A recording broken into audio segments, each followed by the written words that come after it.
Thank you very much for joining us on the World News on ITVS. My name is Yitayo Folorensho. President Bola Tinubu has mourned the passing of a chieftain of the All Progressives Congress in Delta State, Cairo Ojogbo, who reportedly died watching the semi-finals clash between the Super Eagles of Nigeria and the Bafana Bafana of South Africa on Wednesday. Ojogbo once represented the Ika Federal Constituency of Delta State in the House of Representatives. According to a source close to the politician, Ojogbo died during the Nigeria vs South African match. Ojogbo's family is yet to release a statement confirming his passing. In the meantime, Tinubu, through a special advisor on media and publicity, Ajurin Gelale, has condoled with the Ojogbo's family, the government, and the people of Delta State over the loss. Also, the presidential candidate of the People's Democratic Party in the 2023 general election, Atiku Abubakar, has expressed his condolences over the passing of Ojogbo. A part of the building housing the Dunukofia local government area secretariat in Okpo Dunukofia in Anambra State has been gutted by fire. It was gathered that the fire outbreak, which occurred late on Wednesday, was a result of bush burning close to the local government secretariat. Two separate fire outbreaks were also recorded at the timber market in Nnewi and behind the Sinas gas plant in Awka, the Anambra State capital. The fire, which occurred at different times on Tuesday, raged for hours but was controlled by the intervention of the men of the Anambra State Fire Services. The Anambra State Fire Service, Martin Akbeli, who confirmed Wednesday's incident at the local government secretariat, said it started around 6:53 p.m. on Wednesday. The cause of the fire was a bush fire which was started by unknown persons and encroached into the local government council secretariat. Ghana's government has suspended plans to implement a 50% tax on power following a public uproar that it will worsen the cost of living crisis. The value-added tax VAT was to be levied on domestic consumers of electricity, but labor unions opposed the new tax and announced a nationwide protest against it next week. Authorities now say the plan has been put on hold until talks are held to resolve the dispute. It comes a few days after the government started to implement fuel emissions levy, sparking mixed reaction. Ghanaians are now required to pay an annual levy for the carbon emission produced by their petrol or diesel-powered vehicles. Critics fear that the additional taxes could have a ripple effect on the struggling economy, further intensify the cost of living crisis that has already pushed up the prices of necessities like fuel. In a statement on Wednesday, the Finance Ministry directed the two main power distributors, Electricity Company of Ghana, ECG, and the Northern Electricity Distribution Company, NETCO, to put the new levy on hold, while the Trades Union Congress, TUC, said the government was yet to officially communicate its decision to them.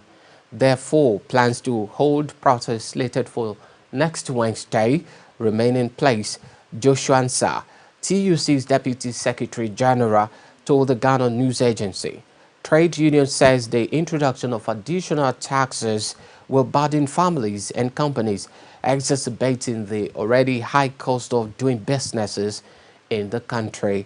Ghana is currently going through its worst economic crisis in a generation, and the government is battling to increase its revenue. It has signed a $3 billion about 2.4 billion Great Britain pounds bailout programs with the International Monetary Fund (IMF) to ease the crisis. You're listening to World News on ITVS. A senior commander of an Iran-backed military has been killed in a U.S. drone strike in Baghdad. A leader of Kataib Hezbollah and 2 of his guards were in a vehicle when it was targeted in the east of the Iraqi capital. All 3 of them died. The Pentagon said the commander was responsible for directing attacks on American forces in the region. The U.S. has linked the military to a drone attack in Jordan that killed 3 U.S. troops last month. In the wake of that attack, Kataib Hezbollah said it was suspending attacks on American troops to prevent embarrassment to the Iraqi government. Wednesday's night drone raid happened in Baghdad's Mashhad neighborhood, sparking several loud explosions. It was a precise strike on a moving vehicle in a busy street, and the car was reduced to a fiery wreck.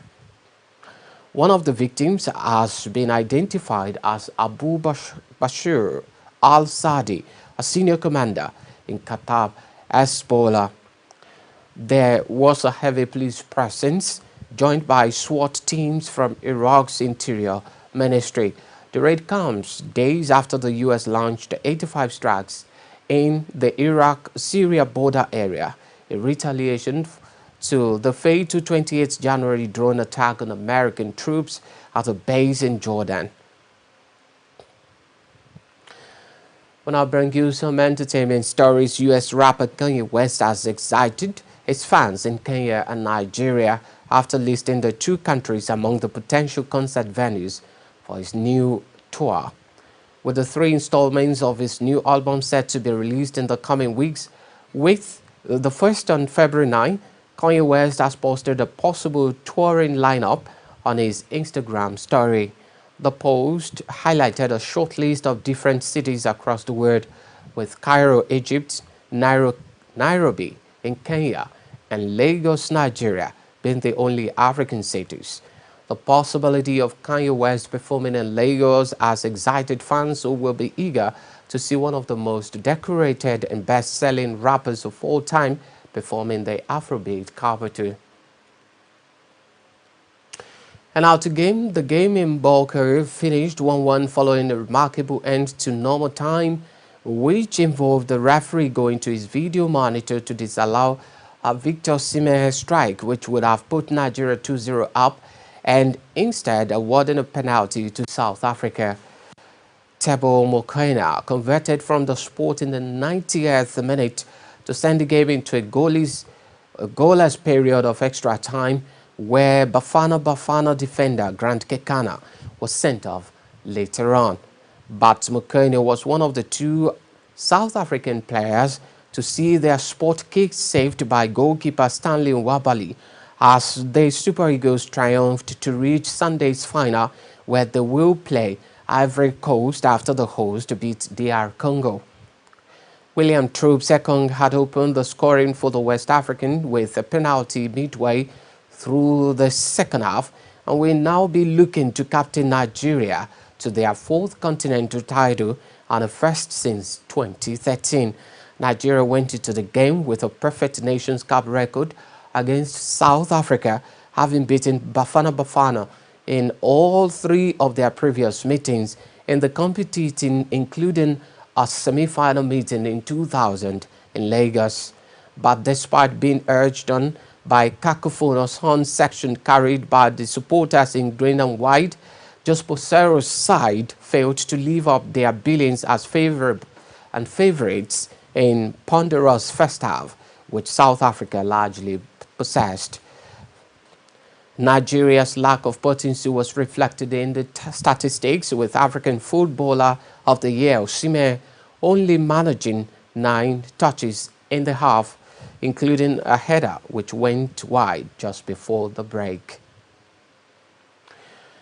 And that's it on the world news for today. Please do join us exactly 4 o'clock for the subsequent news bulletin for today. On behalf of the entire production crew, my name is Tayo Folorisho. Thank you very much for watching us. Good afternoon.